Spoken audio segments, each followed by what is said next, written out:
नमस्कार दर्शक बंधु जय जगन्नाथ। आज फेब्रुआरी 28 तारीख शुक्रवार।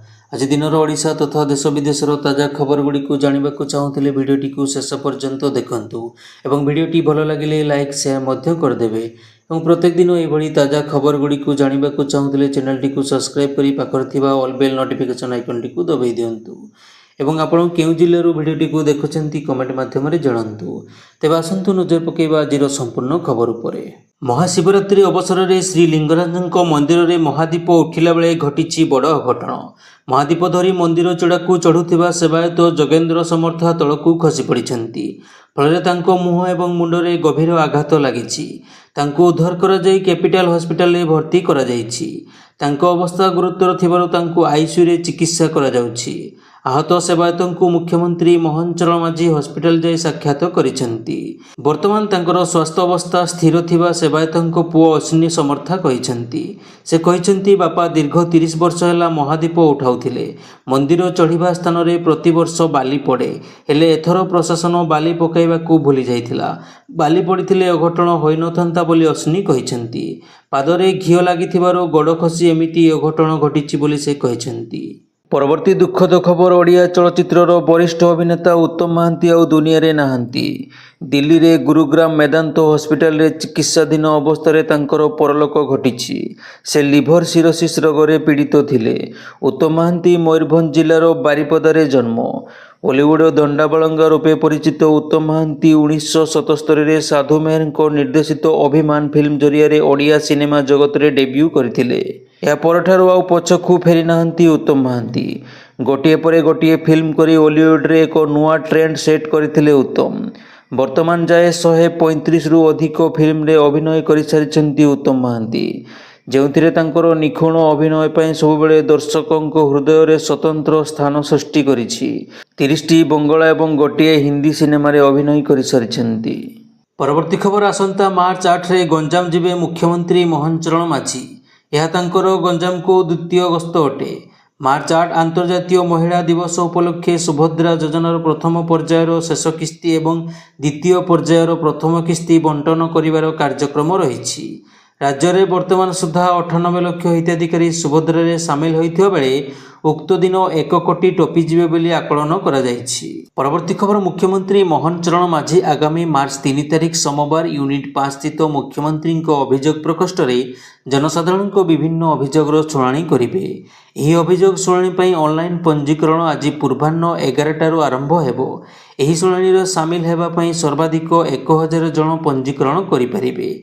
आग्रही जनसाधारण जनशुणाणी पोर्टाल https://जनशुणाणी.odisha.gov.in अथवा जनशुणाणी मोबाइल एप्लिकेशन माध्यम मुख्यमंत्री को साक्षात करने पंजीकरण करेंगे। परवर्ती खबर पशुपालन क्षेत्र में स्थायी विकास को प्रोत्साहन करने ओडिशा सरकार 1 मार्च 2025 रु पशुपालन मागणार चिकित्सा और टीकाकरण जोगाइबा निष्पत्ति नेइछंती।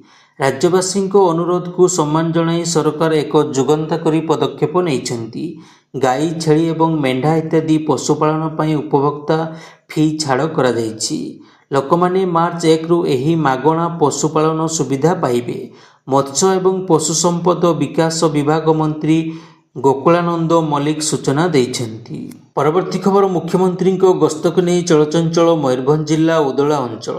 स्वागत पर बाथोड़ी समाज उत्साहित। मार्च 1 उदला गस्तर आसुचंती मुख्यमंत्री मोहन चरण माझी। 1 तारीख दिन उदला स्थित पाटपुर में बाथोड़ी समाज पक्षर तृतीय वार्षिक सांस्कृतिक कार्यक्रम में जोग देवे।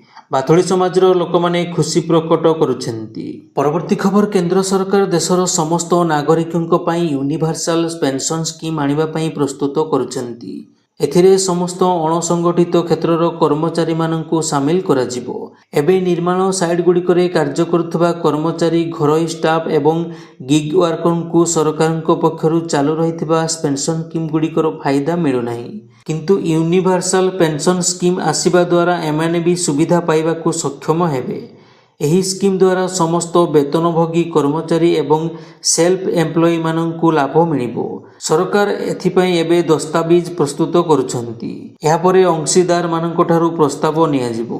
परवर्ती खबर मैट्रिक परीक्षा रे अनियमितता नहीं बलांगीर जिलापाल निर्देश में जिला शिक्षा अधिकारी मुरली बहाल ब्लॉक हलदी हाईस्कूल प्रधान शिक्षक तथा परीक्षा केन्द्र अधीक्षक उमेश विश्वाल और सरकारी शिक्षयित्री बैजयंती सुबुद्धि को निलंबित करिसेंती। परीक्षा नियोजित 4 प्राथमिक शिक्षयित्री को निलंबित करने को मुरली बहाल गोष्ठी शिक्षा अधिकारी को निर्देश देइथिबा मध्य जଣାपड़िछि। परवर्ती खबर आज प्रथम थर पर जातीय स्वास्थ्य मिशन कार्यक्रम पुरी रे आयोजन करा जाउछि। एथिरे दलर राष्ट्रीय अध्यक्ष तथा केंद्र स्वास्थ्य मंत्री जगत प्रकाश नड्डा जोग देबार कार्यक्रम रहिछि।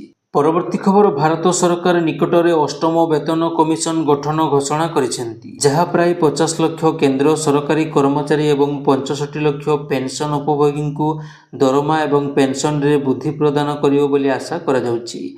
एही कमिशन 1 जनवरी 2026 रु अर्थात सप्तम वेतन कमिशन शेष हेबा परे कार्यकारी हेबो। परवर्ती खबर मालकानगिरी जिला चित्रकोंडा अनुसूचित जाति जनजाति उच्च विद्यालय रे छात्री को प्रसव घटना रे संपृक्त थिबा जणे युवकों को चित्रकोंडा पुलिस गिरफ परे बुधवार कोर्ट चालान करिछि। से हेले चित्रकोंडा थाना दिसारीगुड़ा ग्रामर 22 वर्षीय सुशांत खिल। कोर्ट चालान परे जामिन नामंजूर हेबारु तांकु विचार विभागीय हाजत को पठाई दिया जाइछि। सूचनायोग्य गत सोमवार छात्री जनक मैट्रिक परीक्षा दे छात्री निवास को फेरिबा बेले प्रसव जंत्रणा अनुभव करी एक कन्या संतान जन्म देइथिले। परवर्ती खबर जाजपुर जिल्लारू आसीछि एक लज्जाजनक घटना। चित्रकोंडा परे जाजपुरे पुणी जणे 10म श्रेणी मैट्रिक परीक्षार्थी मां होइथिबार खबर सामना को आसीछि। जाजपुर जिला बोरी रामपुर हाईस्कूल जैनिक 10म श्रेणी नाबालिका छात्री मां होइछंती। बोरी गोष्ठी स्वास्थ्य केन्द्र रे से एक कन्या संतान जन्म देइथिबा घटना साधारण रे चर्चार विषय पाल्टिछि। सूचना अनुसार छात्री जनक चलित वर्ष मैट्रिक परीक्षा देउथिले। से 2टी विषय रे परीक्षा देवा परे बुधवार विलंबित राति निज पेटरे जंत्रणा हेउछि बोली निज परिवार लोकं को कहिथिले। तांकु चिकित्सा पाई बोरी गोष्ठी स्वास्थ्य केन्द्र रे भर्ती करा जाइथिला। सेठारे तांकर एक शिशु कन्या जन्म होइथिला। परे अवस्था गुरुतर हेबारु तांकु अधिक चिकित्सा पाई जाजपुर मुख्य डाक्तरखाना रे भर्ती करा जाइछि।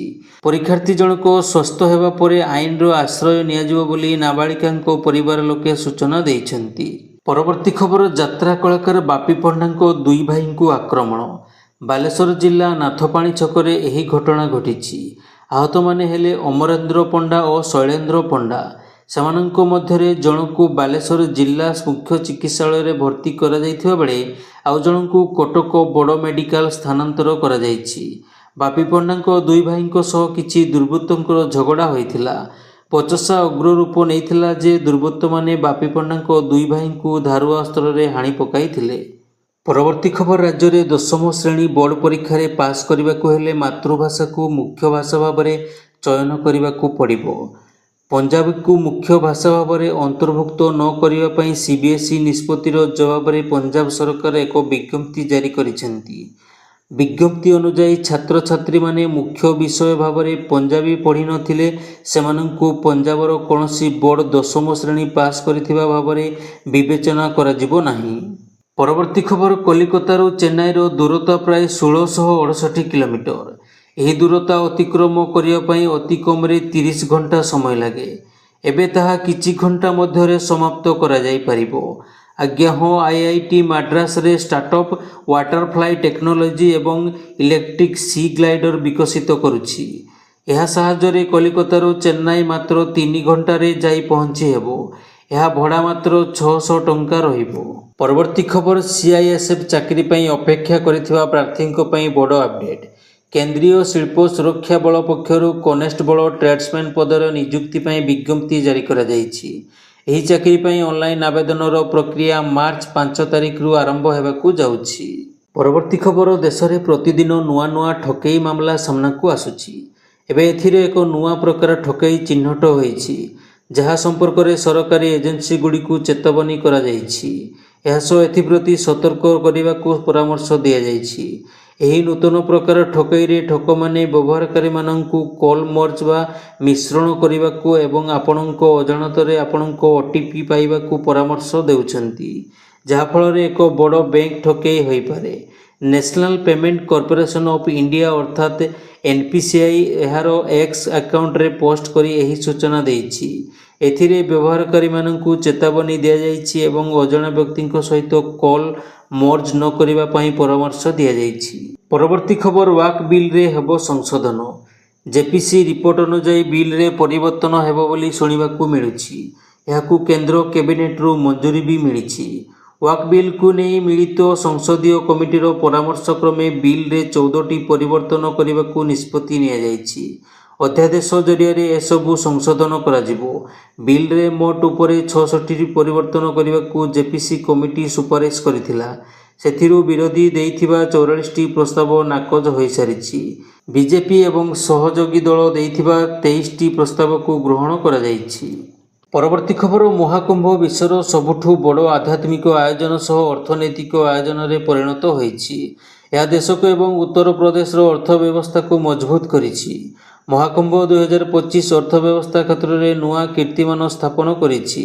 ଆଜି ମହାକୁମ୍ଭକୁ 47 ଦିନ ପୂରିବା ସହ 65 କୋଟି ଶ୍ରଦ୍ଧାଳୁ ଏଠାରେ ବୁଡ଼ ପକାଇଛନ୍ତି। ଏଥର ମହାକୁମ୍ଭରେ 3.25 ଲକ୍ଷ କୋଟି ଟଙ୍କାରୁ ଅଧିକ ରୋଜଗାର ହୋଇଛି। ଏହା ଭାରତର ସବୁଠୁ ଆର୍ଥିକ ଆୟୋଜନରେ ପରିଣତ ହୋଇଛି। ପରବର୍ତ୍ତୀ ଖବର ମହାକୁମ୍ଭ ସରିବା ପରେ ଉତ୍ତରପ୍ରଦେଶ ମୁଖ୍ୟମନ୍ତ୍ରୀ ଯୋଗୀ ଆଦିତ୍ୟନାଥ ପ୍ରୟାଗରାଜରେ ପହଞ୍ଚି ଅରଲ୍ୟ ଘାଟରେ ଝାଡ଼ୁ ଲଗାଇଛନ୍ତି। ଏହା ସହିତ ଗଙ୍ଗା ନଦୀରୁ ଅଳିଆ ସଫା କରିଛନ୍ତି। ଯୋଗୀ ସଫେଇ କର୍ମଚାରୀଙ୍କ ସହିତ ତଳେ ବସି ମଧ୍ୟ ଖାଇଛନ୍ତି। CM ଯୋଗୀ ମହାକୁମ୍ଭରେ ଲୋକଙ୍କୁ ସେବା କରୁଥିବା ସଫେଇ କର୍ମଚାରୀ, ସ୍ୱାସ୍ଥ୍ୟକର୍ମୀ, ନାବିକଙ୍କୁ ପୁରସ୍କାର ଦେବାକୁ ଘୋଷଣା କରିଛନ୍ତି। ମୁଖ୍ୟମନ୍ତ୍ରୀ ଯୋଗୀ ମହାକୁମ୍ଭରେ ସେବା ଦେଉଥିବା ସଫେଇ କର୍ମଚାରୀଙ୍କୁ 10,000 ଟଙ୍କା ବୋନସ ଦେବାର ଘୋଷଣା କରିଛନ୍ତି। ସମସ୍ତଙ୍କୁ ଆୟୁଷ୍ମାନ ଯୋଜନା ସହିତ ଯୋଡ଼ି 5 ଲକ୍ଷ ପର୍ଯ୍ୟନ୍ତ ମାଗଣା ଚିକିତ୍ସା ଦିଆଯିବ ବୋଲି କହିଛନ୍ତି।